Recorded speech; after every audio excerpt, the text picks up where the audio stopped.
Donc aujourd'hui, j'ai été invitée pour présenter un petit peu les modalités d'intervention éducative que vous avez en votre possession.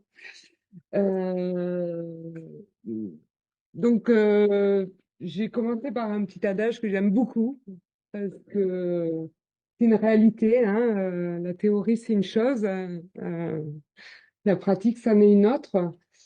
Euh, et ben, être parent, c'est difficile, hein. C'est le plus dur des métiers du monde, je pense. Voilà, donc moi, je suis Félicie Lavino.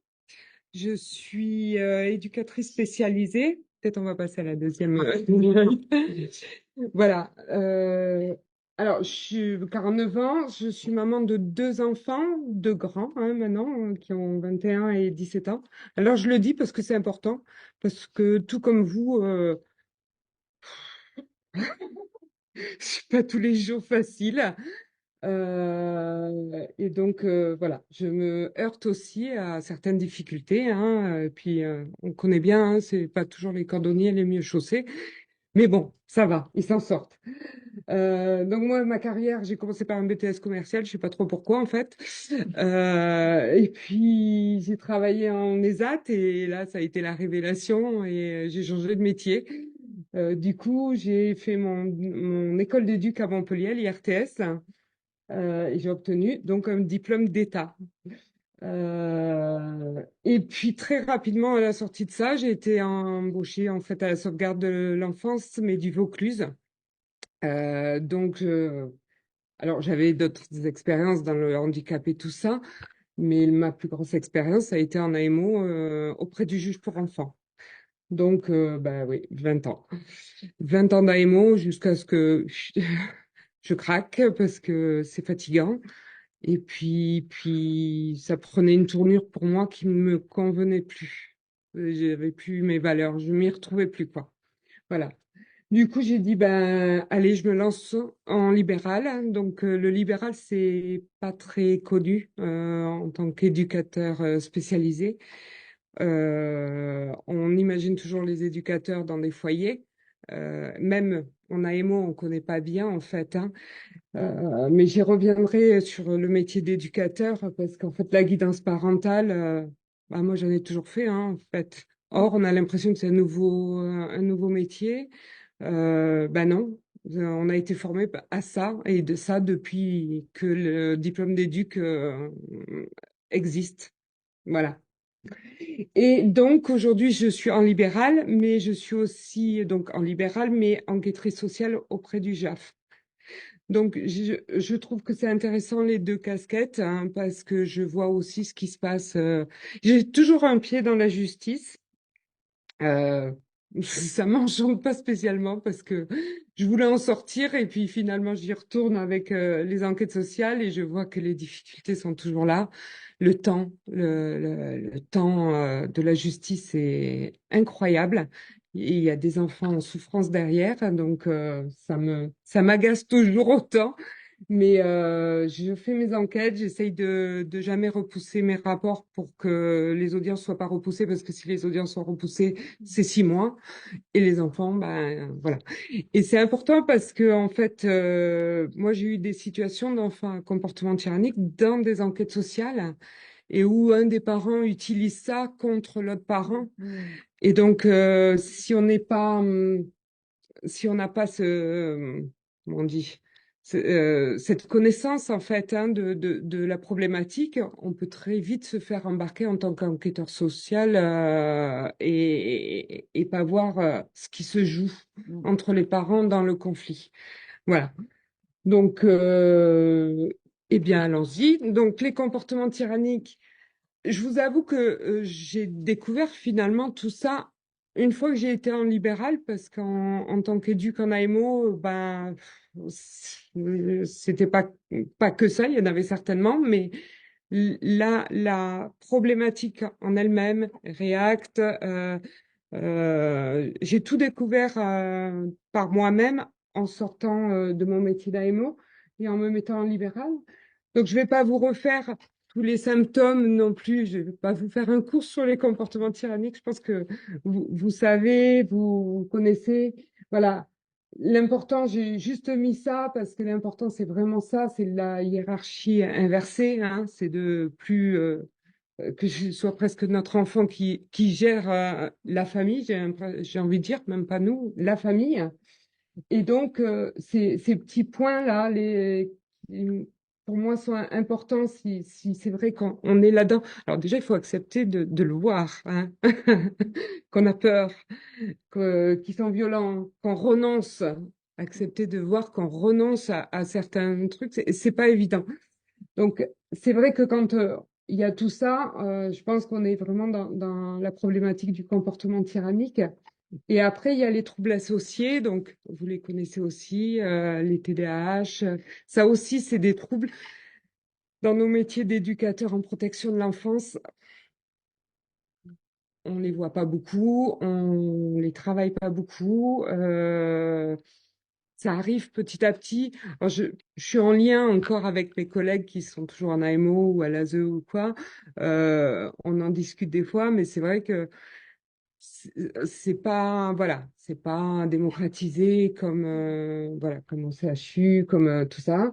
Donc moi ça, je c'est pas mon métier de diagnostiquer. Je laisse ça aux professionnels. Après, dans mon travail, je le prends en compte, bien entendu, et je m'adapte. Parce qu'en fait, mon travail, c'est je pouvais pas faire des slides en disant voilà ce que je vais faire, ou décrire exactement ce qu'on fait, parce que j'estime que la première des choses qu'on a à faire, c'est de se rencontrer. Parce que c'est une histoire de rencontre. Ça peut très bien aller avec un éducateur, mais pas avec un autre. Voilà. Et ça, il faut se l'avouer. Chaque partie doit se l'avouer. Et moi, la première. C'est-à-dire que bah, des fois, avec des parents, ça peut ne pas passer. Et ça, en AMO, je l'avais bien en tête. Et souvent, je demandais à changer parce que si j'y arrive pas, il y a plein de facteurs qui font qu'on n'y arrive pas. Il faut savoir se le dire et échanger pour quelqu'un avec qui ça passe. Euh, et du coup, je sais pas où j'en étais. Donc voilà, donc ouais, les troubles associés. Donc je m'adapte en fait. J'appréhende l'enfant avec ses troubles et le métier d'éducateur, c'est aussi ça, c'est de s'adapter à qui on a en face. Il n'y a pas enfin, j'ai pas une baguette magique, c'est ce que je dis d'ailleurs en premier dans les premières rencontres. J'ai pas une baguette magique qui va changer l'enfant. J'ai pas un mode d'emploi, hein, une notice, dire voilà, on va faire ça, on va faire ça. Non, je j'ai pas tout ça. Mais par contre, j'apprends à découvrir les gens, à découvrir l'enfant, et on essaye de trouver ensemble des choses, des réponses adaptées. Voilà. Donc, les troubles associés, bien entendu, je les prends en compte. Voilà, je le sais. Mais je les ramène pas dans mon travail au quotidien tout le temps. Parce que aussi, j'ai souvent peur que l'enfant se cache derrière. Et ça, j'ai pas envie non plus. Voilà. Qu'il soit étiqueté ou quoi que ce soit, je pense que c'est important. Voilà. Donc, en fait, ce qui est important pour vous, les parents, c'est de sortir de l'isolement. Parce que je pense que, en fait, vous finissez en huître, hein. Donc, pour sortir de l'isolement, ben, il faut déjà avoir le courage, déjà, non? Il faut donc, il y a l'hôpital pour les diagnostics, donc, comme on a dit tout à l'heure, les TDAH, les TOP, hein, voilà, les TOP, enfin, il y en a plein. Il y a l'ASE, alors j'y reviendrai après, l'aide sociale à l'enfance avec des interventions éducatives à domicile. Donc, il y a le libéral avec les psychologues, les psychopédagogues, les orthophonistes, donc les EduxP, et puis il y a aussi les psychomotriciens, enfin il y a tout un panel en libéral qui est intéressant. Et puis après, il y a la justice. Alors, on n'y va pas de suite vers la justice, mais il y a la justice avec le juge des enfants. Essentiellement, j'ai mis JAF, mais bon, ça c'est dans les cas de conflit et de séparation. Le juge des enfants qui est là, donc qui intervient selon l'article 375 et qui est là pour les enfants en danger. Mais ça, j'y reviens juste après, justement. Voilà, donc le dispositif de droit commun propose à tout le monde plusieurs possibilités d'accompagnement éducatif. Donc, ce qui veut dire des accompagnements qui sont gratuits, voilà, hein, qu'on peut les demander. Donc, le premier, c'est l'aide sociale à l'enfance. Alors, c'est une grosse machine, l'aide sociale à l'enfance, hein. Euh, et donc, il propose des accompagnements, des interventions éducatives à domicile. Donc, dans des départements, c'est l'IED, dans d'autres, c'est l'AED. Alors, l'AED, c'est aussi des fois fait par des services de sauvegarde de l'enfance qui ont la possibilité de faire des AED. Ça, c'est contractuel. C'est-à-dire que c'est un contrat qui est établi avec les parents qui viennent demander de l'aide et qui peut donc s'arrêter à tout moment. Quand le parent veut plus, ça s'arrête. Alors après, selon la situation, ça peut, l'éducaseux peut très bien basculer et faire un signalement quand il estime que la situation est trop grave et que l'enfant est en danger. Pas en danger parce que vous êtes maltraitant, pas du tout, mais en danger pour lui-même en fait. Parce que le danger, voilà, c'est plusieurs choses. Ça peut être le danger, la maltraitance, le danger vis-à-vis de l'extérieur et le danger pour lui-même, ce qu'il met en place lui. Voilà. Donc, l'aide sociale à l'enfance, les éducaseux, alors moi, j'ai jamais travaillé à l'ASE, mais je les ai beaucoup côtoyés. Euh, Ils ont beaucoup de missions, je trouve. Vraiment, nous, en AMO, on n'avait qu'une seule mission. Eux, ils en ont beaucoup, hein, et du coup, ils ont peu de temps, malheureusement. Ce qui fait que l'intervention éducative, elle est intéressante, mais elle est pas quotidienne, quoi. Elle est pas le temps de revoir l'éducateur, hein, ou même si on appelle enfin, pour il nous rappelle parce qu'il y a un problème et tout, ça peut prendre du temps parce que malheureusement, il est très demandé. Ils font les placements en urgence, ils font les suivis de placement, je sais même pas s'ils font pas les agréments de famille d'accueil, les agréments d'assistante maternelle, et puis les réunions, on en parle, il y en a plein. Donc, du coup, ça réduit vachement le temps et l'intervention. Et alors, je dis pas, elle est de bonne qualité. Enfin, après, tout dépend de la rencontre que vous faites, mais voilà, c'est difficile pour eux d'être efficients comme je suis sûre qu'ils aimeraient être. Voilà. Ensuite, il y a le juge des enfants. Donc, le juge des enfants, il faut qu'il y ait eu alors, soit une demande des parents directement. On peut très bien écrire au juge des enfants en disant je pense que mon enfant est en danger pour telle et telle raison. Donc, j'aimerais bien être reçu et tout ça. Bon. Soit c'est un signalement suite à un appel du 119, suite à un parent qui va signaler sa situation auprès du secteur. Donc, quand on signale sa situation auprès du secteur, il y a d'abord une évaluation qui est faite par l'aide à l'enfance, par le service social. La LED, souvent, qui est le signalement. Alors, je dis la LED parce que nous, c'était ça dans le Vaucluse, mais à Montpellier, c'est autre chose. Enfin bon, ça change tout le temps de nom. Et du coup, ça redescend sur le service social qui envoie généralement deux personnes faire une évaluation. Si cette évaluation conclut que l'enfant est en danger, il va remonter au PROC ou au tribunal pour enfants. Et du coup, il y a un dossier qui va être ouvert. Qu'est-ce que le juge va faire? Le juge, il va faire une première audience, recevoir l'ensemble de la famille. Il reçoit les enfants, souvent il les reçoit seuls aussi. Je me rappelle des juges qui râlaient quand les parents n'amenaient pas les enfants et qui leur disaient, mais je suis juge pour enfants, n'oubliez pas. Voilà. Il les reçoit et selon le rapport d'évaluation qu'il a l'entretien qu'il fait avec les parents, il a plusieurs outils en fait, le juge. Le premier outil qui est le plus dur, grave et tout, c'est le placement. Voilà. Ça, mais avant d'en arriver là, il y a beaucoup d'étapes parce que de toute façon, de nos jours, les placements, c'est très compliqué. Il y a de moins en moins de place. Du coup, on place, moi, c'est pour ça que j'avais du mal à la fin, mais du coup, on place où on peut. Et c'est souvent pas là où il faudrait. Voilà, donc ça, c'est compliqué. Donc, on va pas au placement de suite. Deuxième outil, c'est la MJ, enfin l'investigation éducative. Donc ça, c'est une enquête sociale qui dure 6 mois. Alors c'est pas comme les enquêtes que je fais au JAF, hein, c'est une enquête avec un éducateur, avec un psychologue.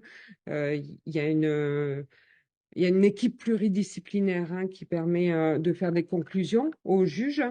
Donc c'est tout un rapport qui est donné au juge et qui va donc proposer qu'est-ce qui est le mieux pour cet enfant. Et donc dans les propositions, souvent, bon, soit tout va bien et ça s'arrête, hein, soit c'est le placement parce que là c'est grave, soit c'est la mesure d'AMO. Alors, une mesure d'AMO, c'est l'intervention d'un éducateur, donc c'est ce que je faisais, à domicile, chez les parents, pour essayer, en fait, en gros, c'est pour éviter d'aller au placement, en fait, hein. Donc, notre travail, c'était d'essayer de rééquilibrer la situation familiale pour que ça s'aggrave pas et qu'on n'arrive pas au placement. Donc ça dure 1 an généralement, c'est renouvelable. J'en ai vu qui duraient 10 ans. Voilà. Après, il y a toute population, hein. On a des situations avec des carences éducatives énormes. Voilà, on a de la maltraitance, on a des conflits parentaux, alors de plus en plus, avec bon. Il y en a qui n'aiment pas parler de ça, mais il y a l'aliénation parentale. Moi, j'ai vu des choses terribles sur l'aliénation parentale, hein, des enfants qui rejettent complètement un parent. On ne sait pas pourquoi, enfin, si, mais voilà. Donc, alors, on intervient en AMO, on a 28. Enfin, ça dépend aussi des départements, hein. Moi, dans le Vaucluse, on avait 28 enfants. Alors, des fois, ça fait moins de familles parce que il y a plusieurs enfants dans une fratrie, mais des fois, on se retrouvait quand même à 28 familles aussi. Et là, ça commence à être très compliqué. Du coup, on voit pas c'est pareil, on finit comme à l'aide sociale à l'enfance, c'est-à-dire qu'on voit les enfants une fois tous les 15 jours, parce que en plus de voir les enfants, les parents sont souvent séparés, donc il faut aller voir l'un, il faut aller voir l'autre, il faut aller voir les partenaires, les écoles, alors voilà, et faire les rapports et les réunions. Donc du coup, ben oui, ça réduit pas mal le temps d'intervention. Voilà. Et puis on nous demande, et c'est aussi pour ça que moi j'ai arrêté, de plus en plus de rendre des comptes écrits, et faire des rapports, des comptes. Enfin, on s'en sort plus, quoi. Il y a plus de temps avec les familles et ça c'est dommage. Alors j'ai rajouté le CESAD parce que je pense que peut-être que des fois il peut y avoir des orientations de la MDPH parce que finalement quand il y a les troubles qui sont diagnostiqués par l'hôpital comme le TDAH, vous pouvez faire donc une demande à la MDPH. Après, si ces troubles sont trop compliqués, la MDPH peut faire une orientation en CESAD. Alors peut-être en ITEP aussi, mais en CESAD. Le CESAD, c'est une structure multiprofessionnelle avec des orthophonistes, des psychomotes, des éducateurs, j'ai dit psychologues. Enfin, il y a tout un mamel. Et donc, c'est une intervention. Alors, les enfants vont au CESAD, il y a des activités et tout ça, mais il y a aussi du travail à domicile un petit peu par les éducs et tout ça. Donc, c'est une chouette prise en charge. Mais après, des fois, bon, il y a des enfants qui sont dans la déficience aussi, des fois dans les CESAD et tout. Bon, je vais pas m'étaler là-dessus parce que j'y ai pas travaillé. Enfin, j'ai travaillé avec eux, mais dans le partenariat. Mais je suis pas au top pour vous expliquer tout ce qui se passe dans les CESAD. Voilà. Voilà, donc je voulais vous reparler un petit peu de notre métier d'éducateur parce que je pense il n'est pas trop connu. C'est ce que je disais tout à l'heure, hein. On voit les éducateurs Baba cool en foyer, mais c'est pas tout à fait ça. On n'est pas. Alors, on a 3 ans d'études. Enfin, moi, j'en ai fait 3 ans. Maintenant, je crois que ça évolue un peu. Alors, on est reconnu bac+2. Bon, c'est pas cool. On a fait 3 stages, dont le dernier est de 9 mois quand même. Euh, alors perso, je l'ai pas du tout fait dans le social, j'ai fait avec des enfants autistes, moi. Et du coup, donc on a quand même une bonne. C'est une formation qui est quand même assez complète, hein. On fait de la psychopédagogie, on fait du droit de l'économie. Enfin, voilà. Bon, c'est bien loin pour moi, hein. Mais voilà, moi j'ai eu mon diplôme en 2000. Euh, et voilà.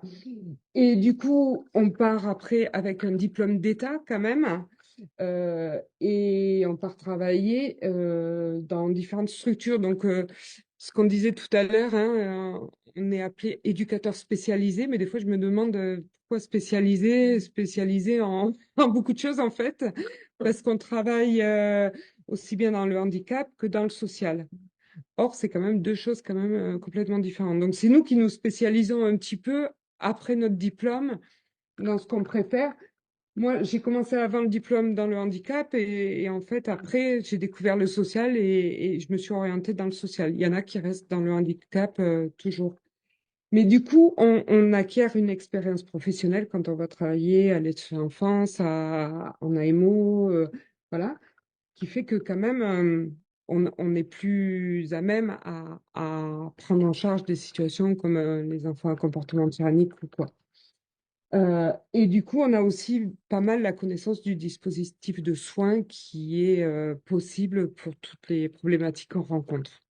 Voilà. Alors, je le dis parce que au jour d'aujourd'hui, moi, je vais passer mon petit coup de gueule, mais je suis assez inquiète aussi, agacée et inquiète de voir toutes ces professions qui se créent là, de coachs parentaux, de tout ça. J'ai la curiosité d'aller voir tous leurs sites et de voir comment ils se présentent, hein, et qui ils sont. Et ça m'inquiète parce que, bon, il y en a plein qui, ah oui, bah oui, moi j'ai rencontré des choses difficiles dans la vie, donc je me suis dit, je vais aider les autres. C'est pas que ça, quoi.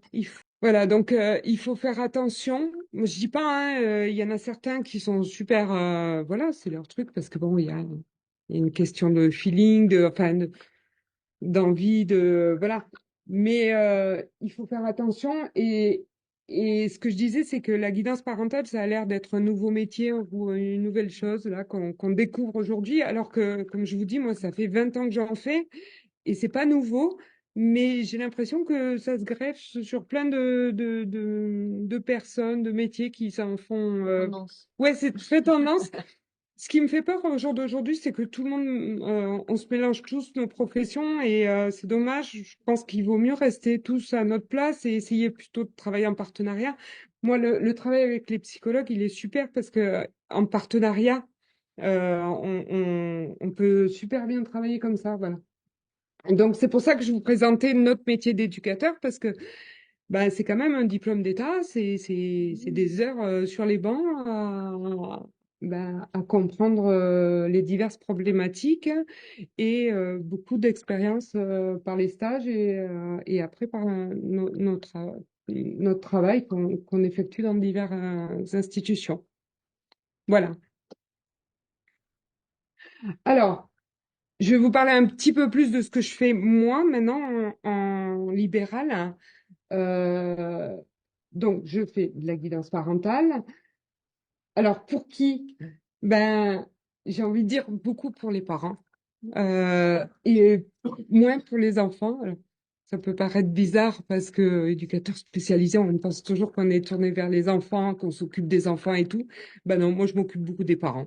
Et je pense qu'ils en ont besoin aussi parce que moi, j'ai des parents qui arrivent qui sont épuisés, qui sont culpabilisés, qui ont perdu toute confiance en eux.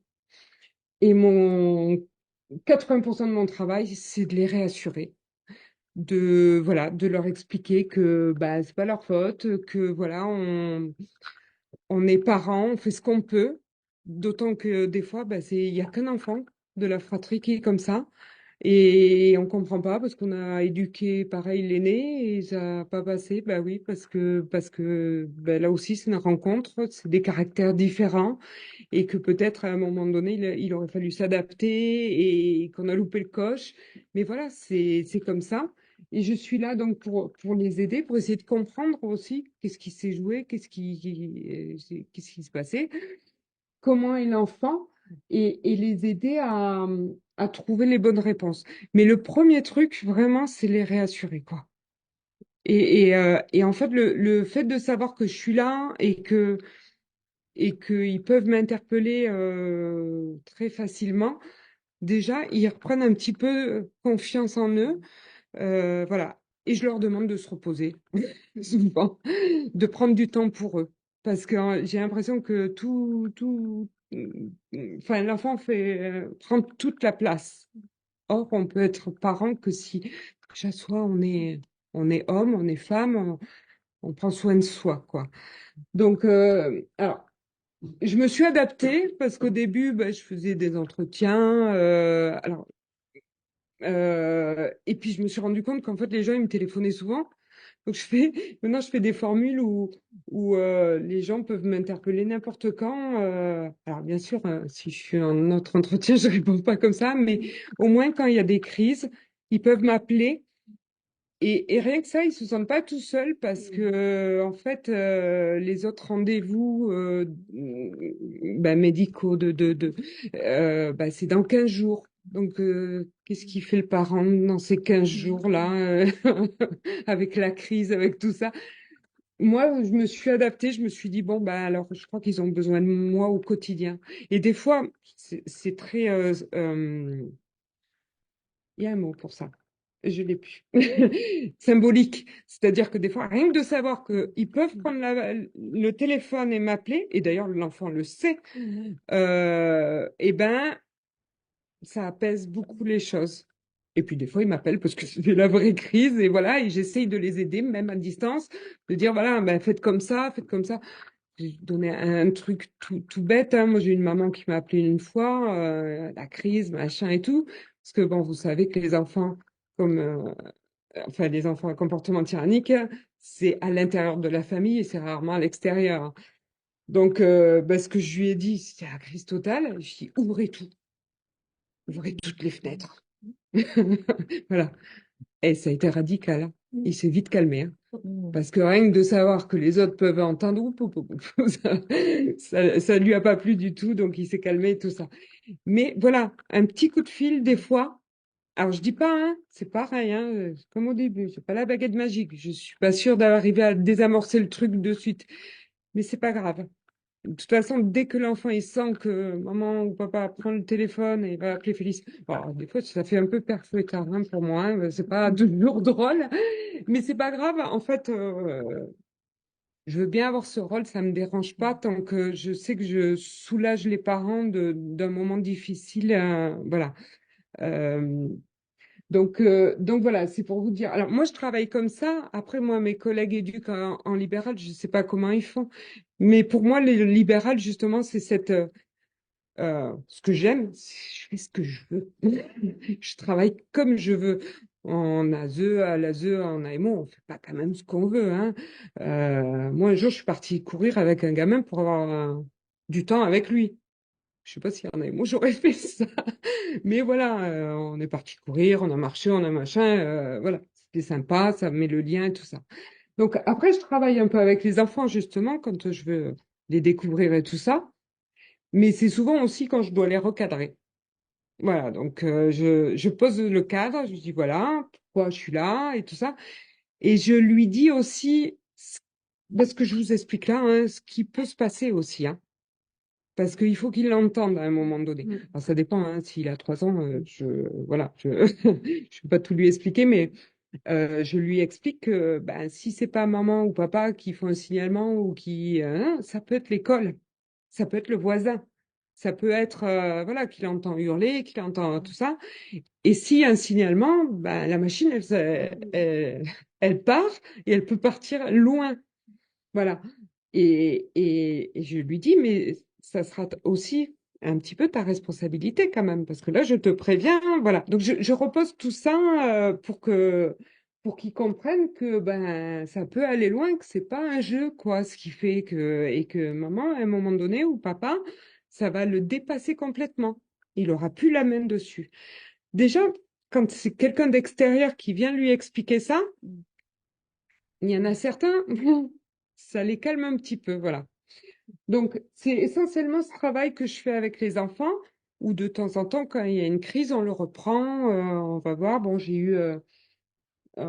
à une crise, je suis allée vite au domicile, j'ai retrouvé la maman au bar d'à côté, voilà. On a fait l'étape de la gendarmerie à un moment donné.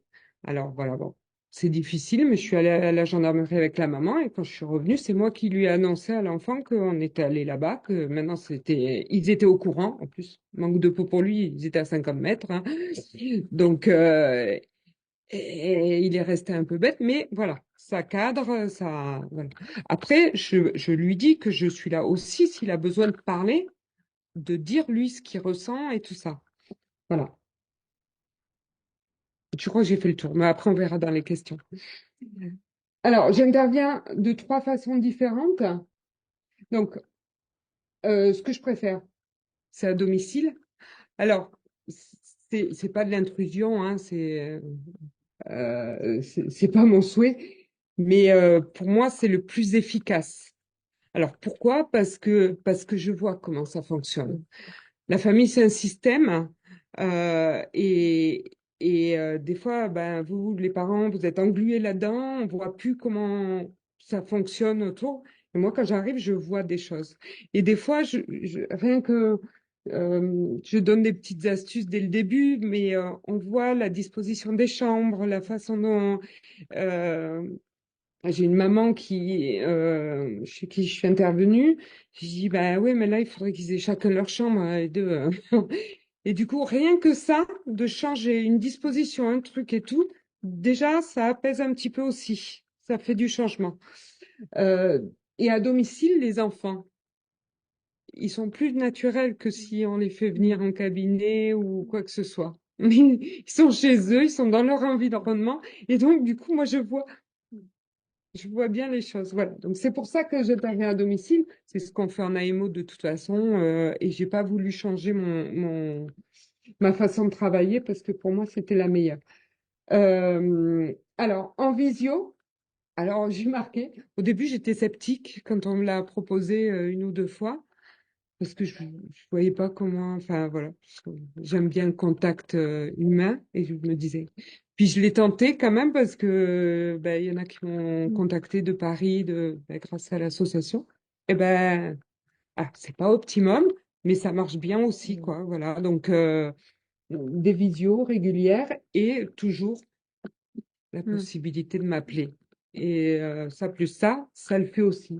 J'ai deux mamans à Paris par exemple, dont une ça se termine.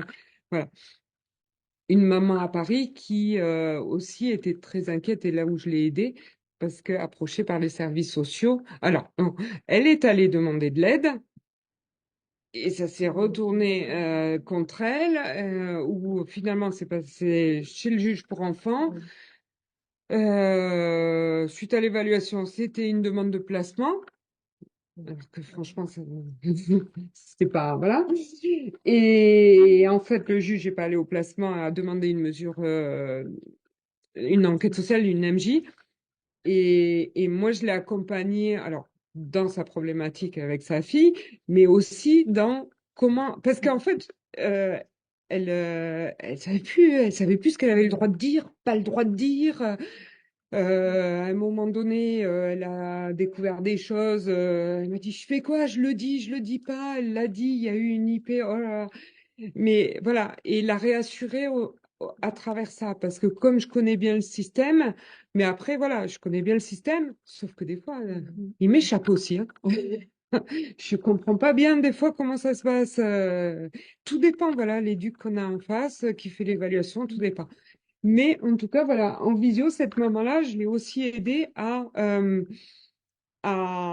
appréhender l'AMJ, à savoir ce qu'elle avait le droit de dire. Alors moi, je dis toujours, il faut être honnête parce que, voilà, moi je me rappelle en AMO, si je sentais qu'on m'embrouillait, voilà, c'est pire que tout, quoi, hein. Donc plutôt être honnête, dire les choses et tout ça.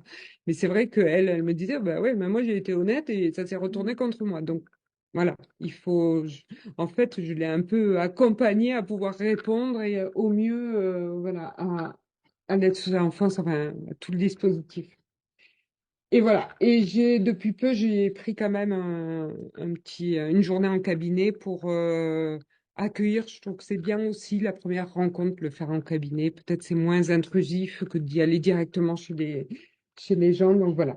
Mais en cabinet, par contre, je me refuserais de faire tous les entretiens en cabinet parce que pour moi, ça n'a pas de sens et c'est pas intéressant.